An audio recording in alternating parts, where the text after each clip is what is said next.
নমস্কাৰ স্বাগতম জনাইছো আপোনালোক সকলোকে মোৰ চেনেললৈ আৰু এই ভিডিঅ'লৈ আপোনালোক সকলোকে মোষ্ট ওয়েলকাম। আজি এই ভিডিঅ'ৰ জৰিয়তে মিথুন ৰাশিৰ 2026 বৰ্ষৰ ছেপ্টেম্বৰ মাহৰ বাবে টেৰট কাৰ্ড ৰিডিং আপোনালোকৰ সন্মুখলৈ লৈ আহিছো। প্ৰতিটো ৰাশিৰ বাবে টেৰট কাৰ্ড ৰিডিং মোৰ এই চেনেলত পোষ্ট কৰা হ'ব।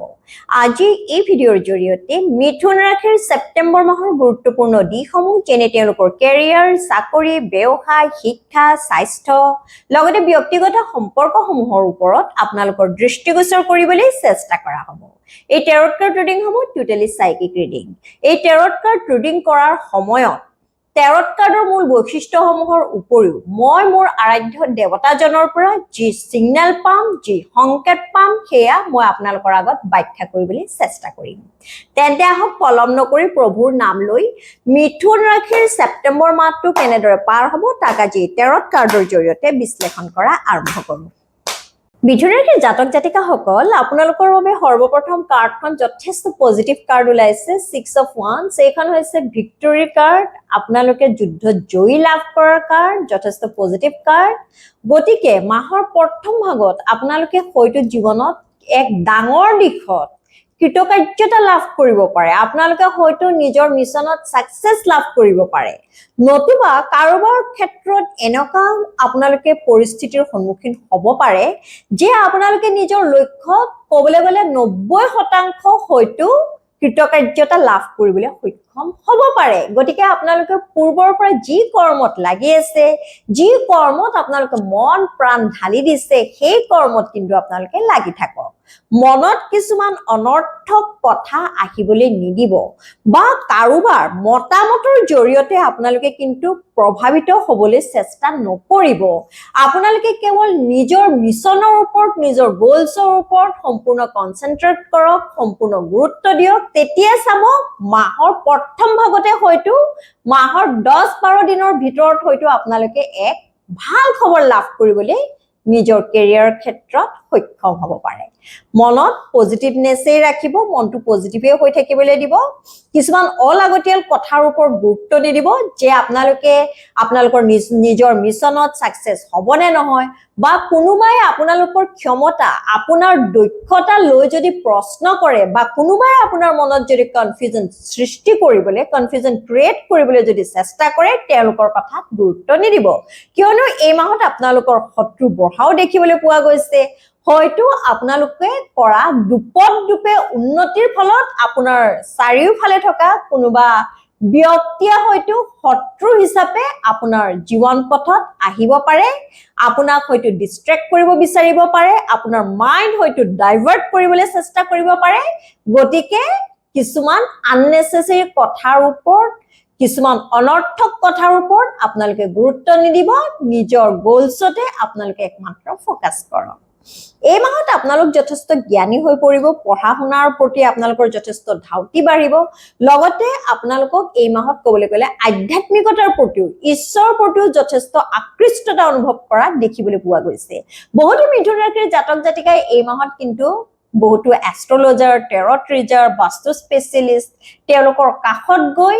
তেওঁলোকৰ ভৱিষ্যতৰ বিষয়ে জ্ঞান অৰ্জন কৰাও দেখিবলৈ পোৱা গৈছে। ঈশ্বৰৰ ওপৰত ক'বলৈ গ'লে এই মাহত আপোনালোকৰ ভক্তি শ্ৰদ্ধা যথেষ্ট বাঢ়িব। কেৰিয়াৰ বা ফাইনেন্সৰ পইণ্ট অফ ভিউৰ পৰা যদি চাওঁ, এই মাহত আপোনালোকে কঠোৰ পৰিশ্ৰম কৰিছে আৰু হাতলৈ টকা পইচাও আহিছে। আৰ্থিক ক্ষেত্ৰতো আপোনালোকে যথেষ্ট টনকিয়াল হৈ পৰিছে।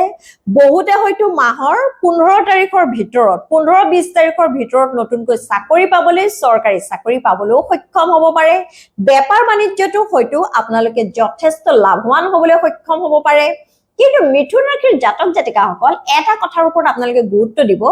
যে মাহৰ শেষৰ ফালে হয়তো আৰ্থিক ক্ষেত্ৰত আপোনালোকৰ টনাটনি হ'ব পাৰে,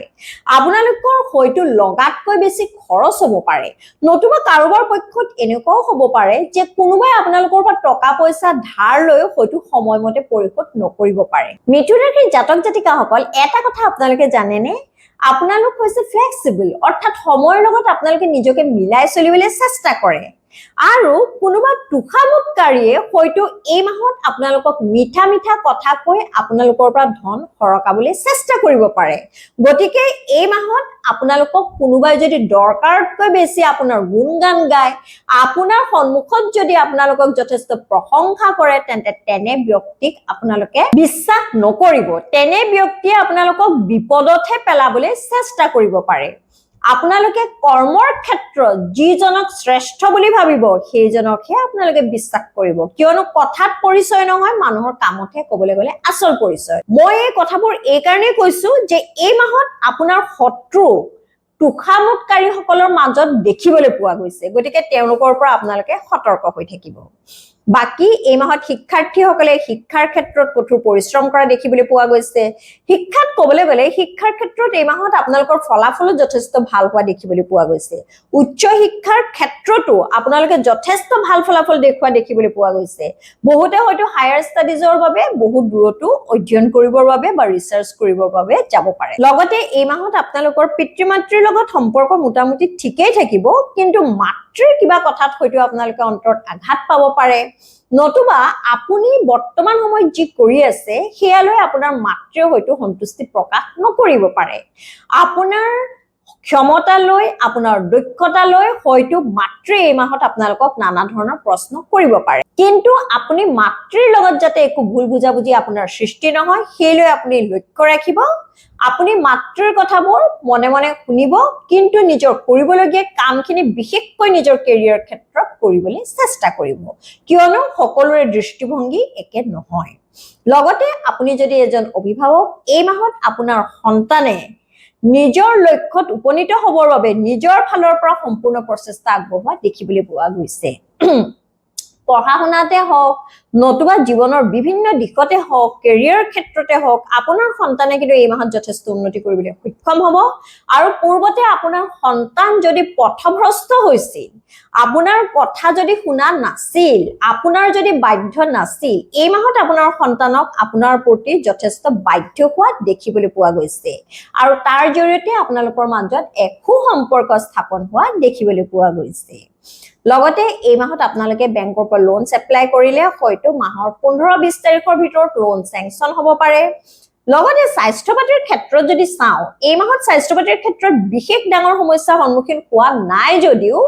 আপোনালোকৰ মানসিক চিন্তা হয়তো মাহৰ শেষৰ ফালে যথেষ্ট বাঢ়িব পাৰে মেন্টাল ষ্ট্ৰেছ বাঢ়িব পাৰে এংজাইটিৰ টোপনি নোহোৱাৰ সমস্যা হ'ব পাৰে গতিকে এই মাহত আপোনালোকে নেগেটিভ চিন্তাবোৰ যিমান পাৰে নিজৰ মস্তিষ্কৰ পৰা আঁতৰাই ৰাখিবলৈ চেষ্টা কৰিব কিছুমান নেগেটিভ পাৰ্সনৰ সংস্পৰ্শলৈ আহি তেওঁলোকে আপোনালোকক হয়তো ডাইভাৰ্ট কৰিবলৈ চেষ্টা কৰিব পাৰে গতিকে তেওঁলোকৰ কথাৰ ওপৰত গুৰুত্ব নিদিব মই এটো বাৰে বাৰে কৈছো কিয়নো এই মাহত ক'বলৈ গ'লে আপোনালোকৰ বাবে সকলো ধৰণৰ পজিটিভ কাৰ্ডেই অহা দেখিবলৈ পোৱা গৈছে কিন্তু আপোনাৰ শত্ৰুৱে হয়তো আপোনালোকক নানা ধৰণৰ টেনচন দিব পাৰে নানা ধৰণৰ হয়তো মানসিক যন্ত্ৰণা দিব পাৰে গতিকে তেওঁলোকৰ কথাৰ ওপৰত আপোনালোকে গুৰুত্ব নিদিব তেতিয়া নিশ্চয় নিজৰ লক্ষ্যত উপনীত হ'বলৈ সক্ষম হ'ব লগতে যিসকলে কোৰ্ট কাছাৰী মোকদ্দমাত ইনভলভ হৈ আছে এই মাহত এই ক্ষেত্ৰত বিশেষ ভাল ফলাফল লাভ কৰা দেখিবলৈ পোৱা নাই কিন্তু মাহৰ প্ৰথম ভাগত আপোনালোকে কোৰ্ট কাছাৰী মোকদ্দমাৰ ক্ষেত্ৰত ভালদৰে আগবঢ়াই দেখিবলৈ পোৱা গৈছে কিন্তু মাহৰ শেষৰ ফালে আপোনালোকে লিগেল মেটাৰ্ছৰ ক্ষেত্ৰত হয়তো কোনোবাই আপোনালোকক যথেষ্ট বিপদত পেলাবলৈ চেষ্টা কৰিব পাৰে হয়তো আপোনালোকে যি দেখেৰে আগবাঢ়িম বুলি ইমান দিন ভাবি আছিল সেই পন্থা অৱলম্বন কৰিলে হয়তো আপোনালোকে সাকসেস লাভ নকৰিব পাৰে গতিকে এই সময়ছোৱাত এই ক্ষেত্ৰত কিছু পৰিৱৰ্তন কৰাই ভাল লগতে যিসকলে হাই ইনভেষ্টমেন্ট কৰিব বিচাৰিছে তেওঁলোকে মাহৰ 12 তাৰিখৰ ভিতৰত যদি হাই ইনভেষ্টমেন্ট কৰে মিউচুৱেল ফান্ড শেয়াৰ মাৰ্কেট বা অন্যান্য সোৰ্সত যদি টকা পইচা জমা থয় তেন্তে ভৱিষ্যতৰ দিনত হয়তো তাৰ জৰিয়তে যথেষ্ট লাভৱান হ'বলৈ সক্ষম হ'ব এতিয়া হওক আপোনাৰ ব্যক্তিগত সম্পৰ্ক কেনে ধৰণৰ হ'ব কিয়া চাও যিসকলে বৰ্তমান সময়ত প্ৰেমৰ সম্পৰ্কত আছে লাভ বা ৰিলেশনশ্বিপত আছে আৰু আপোনালোকৰ এই সম্পৰ্ক যদি বহুদিনীয়া এই মাহত আপোনাৰ প্ৰিয়জনৰ লগত সম্পৰ্ক সুমধুৰেই দেখিবলৈ পোৱা গৈছে কিন্তু এই মাহত আপোনাৰ প্ৰেমিক বা প্ৰেমিকাই আপোনাক হয়তো বেছি সময় দিব নোৱাৰিব পাৰে কিয়নো এই মাহত তেওঁ হয়তো যথেষ্ট কৰ্মব্যস্ত হৈ যাব পাৰে আৰু কোনো কোনো ক্ষেত্ৰত আপোনাক হয়তো যথেষ্ট পোনপটীয়াকৈ কথা ক'ব পাৰে আপোনাৰ এনেকুৱা অনুভৱ হ'ব পাৰে যে আপোনাৰ প্ৰেমিক বা প্ৰেমিকাই আপোনাৰ দুখবোৰহে যেন বুজে আপোনাৰ মানসিক অৱস্থাটো আপোনাৰ আবেগ অনুভূতিবোৰ যেন তেওঁ বুজিবলৈ চেষ্টা নকৰে কিন্তু প্ৰকৃতাৰ্থত কি জানেনে তেওঁ এই সময় যথেষ্ট কেৰিয়াৰ ওৰিয়েণ্টেড হৈ পৰিছে যথেষ্ট প্ৰেক্টিকেল হৈ পৰিছে যথেষ্ট ফিউচাৰিষ্টিক যথেষ্ট দূৰদৰ্শী হৈ পৰিছে আৰু তেওঁ বৰ্তমান অৱস্থাতকৈ ভৱিষ্যতৰ কথাহে বেছি ভাবিছে আৰু কোনো কোনো ক্ষেত্ৰত আপোনাৰ এনেকুৱা অনুভৱ হ'ব পাৰে যে আপোনাৰ প্ৰিয়জনে হয়তো বেলেগৰ প্ৰতিহে আকৰ্ষিত হ'ব পাৰে যিহেতু এই সময়ছোৱাত তেওঁৰ হয়তো নেম ফেম পপুলাৰিটি জনপ্ৰিয়তা বাঢ়িব কিন্তু মই এই দিশত এই কওঁ যে আপোনাৰ প্ৰেমিক বা প্ৰেমিকা প্ৰেমৰ ক্ষেত্ৰত যথেষ্ট অনেষ্টি দেখিবলৈ পোৱা গৈছে এই ক্ষেত্ৰত তেওঁ কিন্তু আপোনালোকক একো চিটিং কৰাৰ এনাৰ্জি মই দেখিবলৈ পোৱা নাই লগতে যিসকল সিঙ্গল হৈ আছে তেওঁলোকৰ জীৱনত যদি 10-12 তাৰিখৰ ভিতৰত এই মাহৰ 10-12 তাৰিখৰ ভিতৰত নতুন প্ৰেমৰ প্ৰস্তাৱ আহে ধৰি লওক 15 তাৰিখৰ ভিতৰত যদি নতুন প্ৰেমৰ প্ৰস্তাৱ আহে তেনে সেই ব্যক্তিজনক যথেষ্ট ভাল বুলিয়ে ক'ব পাৰি যথেষ্ট পজিটিভ মাইন্ডেড বুলিয়ে ক'ব পাৰি কিন্তু মাহৰ শেষৰ ফালে কোনোবা ব্যক্তিয়ে যদি আপোনাৰ জীৱনত এন্ট্ৰি কৰিব বিচাৰে তেনে সেই ব্যক্তিজনৰ মাজত কিন্তু মই বিশেষ পজিটিভ এনাৰ্জি দেখিবলৈ পোৱা নাই হয়তো সেই ব্যক্তিজনে বৰ্তমান অৱস্থাত আপোনাৰ মেটেৰিয়েলিষ্টিক সাইডটো চাইহে আপোনাৰ টকা পইচা আপোনাৰ সামাজিক মৰ্যাদা চাইহে আপোনাৰ পপুলাৰিটি চাইহে হয়তো কাষ চাপিব পাৰে গতিকে নিজৰ প্ৰেমিক বা প্ৰেমিকা নিৰ্বাচন কৰোঁতে আপোনালোকে সাৱধান হ'ব লগতে যিসকলে বিবাহৰ বাবে পাত্ৰ বা পাত্ৰী বিচাৰি আছে মাহৰ প্ৰথম ভাগত হয়তো আপোনালোকে তেনে ধৰণৰ পাত্ৰ বা পাত্ৰী বিচাৰি পাব পাৰে কিন্তু মাহৰ শেষৰ ফালে বিশেষ কিবা কাৰণত আপুনি আপোনাৰ বিবাহৰ ডেট কেনসেল কৰাত দেখিবলৈ পোৱা গৈছে অৱশ্যে মোৰ এনেকুৱা অনুভৱ হৈছে যে সেই ব্যক্তিজন হয়তো আপোনাৰ বাবে উপযুক্ত নহয় গতিকে আপোনালোকে নিজৰ বিবাহৰ ডেট কেনসেল বা পষ্টপন কৰি হয়তো বৰ্তমান সময়ত সঠিক সিদ্ধান্তই লৈছে লগতে যিসকল বিবাহিত এই মাহত আপোনাৰ স্পাউসৰ লগত আপোনাৰ হাজবেণ্ড বা ওয়াইফৰ লগত সম্পৰ্ক মোটামুটি ঠিকই দেখিবলৈ পোৱা গৈছে আপোনালোকে হয়তো দূৰ ভ্ৰমণত যাব পাৰে কিন্তু আপোনাৰ হাজবেণ্ড বা ওয়াইফক এই মাহত যথেষ্ট ক'বলৈ বেয়া লাগিছে কিন্তু কোনো কোনো ক্ষেত্ৰত কিছু তেওঁৰ মাজত সেলফিশ নেচাৰো দেখিবলৈ পোৱা গৈছে অৰ্থাৎ তেওঁ নিজৰ সাইডটোহে নিজৰ দিশটোহে বেছি গুৰুত্ব দিয়ে দেখিবলৈ পোৱা গৈছে সংসাৰ বিভিন্ন ধৰণৰ দিশৰ ওপৰত তেওঁ বিশেষ গুৰুত্ব দিয়া দেখিবলৈ পোৱা নাই আৰু আপোনালোকৰ মাজত হয়তো এই মাহত কিছু ইগো ক্লেশৰ সমস্যা হ'ব পাৰে অৰ্থাৎ কোনো কোনো ক্ষেত্ৰত আপুনি নতুবা আপোনাৰ হাজবেণ্ড বা ওয়াইফে হয়তো ভাবিব পাৰে যে আপোনালোকে পৰস্পৰৰ পৰা যিখিনি হয়তো সন্মান পাব লাগে যিখিনি হয়তো লাভ বা কেয়াৰ পাব লাগে হয়তো সিমানখিনি পোৱা নাই অৱশ্যে আপোনালোকৰ মাজত ডাঙৰ যুক্তিতৰ্ক বা কাজিয়া হোৱা দেখিবলৈ পোৱা নাই পৰিস্থিতিৰ লগত মিলি চলিবৰ বাবে আপোনাক কিছু মৌন হৈ থকাই দেখিবলৈ পোৱা গৈছে যদিও ভিতৰি আপোনাৰ অন্তৰত বহুত কথা আছে কিন্তু আপোনালোকৰ সম্পৰ্ক বেয়া হ'বৰ বাবে আপুনি কিন্তু তেনে ধৰণৰ কথাবোৰ নিজৰ লাইফ পাৰ্টনাৰৰ লগত খুলি কোৱা দেখিবলৈ পোৱা নাই লগতে এই মাহত আপোনালোকৰ কিন্তু দূৰ ভ্ৰমণ হ'ব পাৰে দেই মিথুন ৰাশিৰ জাতক জাতিকাসকল এই মাহত আপোনালোকৰ দূৰ ভ্ৰমণ হ'ব পাৰে লগতে আৰু এটা কথা এই মাহত আপোনালোকে বন্ধুবৰ্গৰ কোনো কথাৰ জৰিয়তে নতুবা বন্ধুবৰ্গৰ কিবা কৰ্মৰ জৰিয়তে হয়তো অন্তৰত যথেষ্ট আঘাত পাব পাৰে হয়তো এই মাহত কোনোবা দিনত বা কোনোবা মুহূৰ্তত আপোনালোকে নিজৰ বন্ধু বান্ধৱৰ হয়তো যথেষ্ট অভাৱ অনুভৱ কৰিছিল হয়তো আপোনালোকে মানসিকভাৱে তেওঁৰ পৰা যথেষ্ট সাপোৰ্ট আশা কৰিছিল কিন্তু নিজৰ বন্ধুবৰ্গৰ জৰিয়তে আপোনালোকৰ বিপদৰ সময়ত তেনেকা একো মেন্টাল সাপোৰ্ট নোপোৱাৰ বাবে ইমোশনাল সাপোৰ্ট নোপোৱাৰ বাবে আপোনালোকে হয়তো যথেষ্ট অকলশৰীয়া অনুভৱ কৰিব পাৰে হয়তো আপোনালোকৰ এনেকুৱা অনুভৱ হ'ব পাৰে যে বেলেগৰ বিপদৰ সময়ত আপোনাৰ নিজৰ বন্ধুৰ বিপদৰ সময়ত আপুনি সদায় থিয় হ'বলৈ তেওঁ বিপদৰ সময়ত ৰক্ষা কৰিবলৈ উদ্ধাৰ কৰিবলৈ চেষ্টা কৰে কিন্তু বৰ্তমান সময়ত আপোনালোকে যেতিয়া ইমোশনালি আৰু মেন্টালি ল ফিল কৰিছে মানসিকভাৱে যেতিয়া যথেষ্ট দুৰ্বল অনুভৱ কৰিছে তেতিয়া কিন্তু আপোনাৰ বন্ধুবৰ্গই হয়তো যথেষ্ট পিঠি দিব পাৰে আৰু সেইভাবে আপোনালোকে অন্তৰত হয়তো মাহৰ শেষৰ ফালে কিছু আঘাত পাব পাৰে লগতে মিথুন ৰাশিৰ জাতক জাতিকাসকল এই মাহৰ বাবে আপোনালোকৰ প্ৰধান টেৰট গাইডেন্স হৈছে যে আপোনালোকে টকা পইচা খৰচ কৰাৰ ক্ষেত্ৰত লগতে কাৰবাক ধাৰ দিয়াৰ ক্ষেত্ৰত যথেষ্ট সতৰ্ক হ'ব এই মাহত হয়তো বহুতো তুষামুৎকাৰীয়ে আপোনাৰ পৰা হয়তো অতিৰিক্ত সুবিধা ল'বলৈ চেষ্টা কৰিব পাৰে আৰু দ্বিতীয় কথাটো হৈছে আপোনালোকে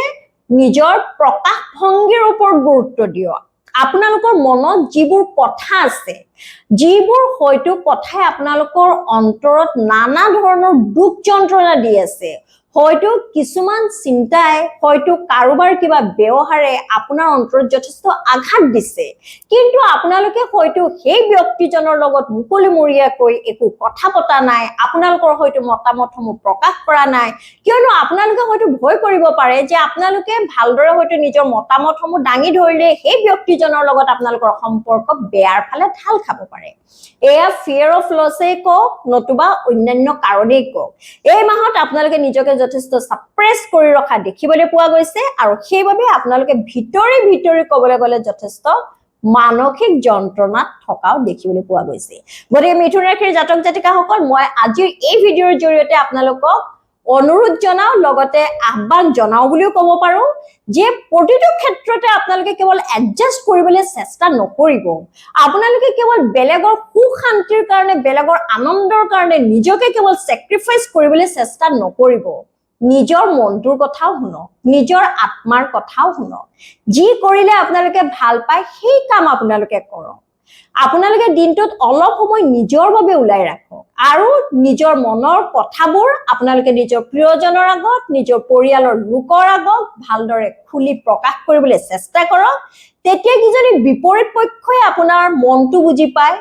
আপোনাৰ হয়তো আবেগ অনুভূতিসমূহ বুজি পায় তেতিয়া কিজনী আপোনালোকৰ সম্পৰ্ক আৰু সুমধুৰ হয় কথাটো আপোনালোকে তেনেকাও চিন্তা কৰক তেনে মিথুন ৰাশিৰ জাতক জাতিকাসকল এয়া হল 2026 বৰ্ষৰ সেপ্টেম্বৰ মাহৰ বাবে আপোনালোকৰ টেৰট কাৰ্ড ৰিডিং আজিৰ টেৰটৰ এই এনাৰ্জিৰ লগত আপোনাৰ এনাৰ্জি যদি মিল খাইছে তেন্তে সৰ্বপ্ৰথমে ঈশ্বৰক ধন্যবাদ জনাও লগতে মোৰ চেনেলটো লাইক শেয়াৰ আৰু সাবস্ক্ৰাইব কৰি দিব লগতে আৰু এটা কথা মই সৰ্বপ্ৰথমে ক'ব লাগিছিল পাহৰিলো যে আজিৰ টেৰট কাৰ্ডৰ পজিটিভ এনাৰ্জি ক্লেইম কৰিবলৈ কিন্তু আপোনালোকে পাহৰি নাযাব আৰু এই এনাৰ্জি ক্লেইম কৰিবৰ বাবে আপোনালোকে নিজৰ আৰাধ্য দেৱতাজনক নিজৰ ঈশ্বৰক নিশ্চয় কমেন্ট বক্সত ধন্যবাদ জনাব তেন্তে আজিলৈ আহিছো সকলোৱে সুস্থ থাকক লগতে সদায় হাঁহি থাকক জয় শ্ৰী ৰাম জয় বজৰংবলী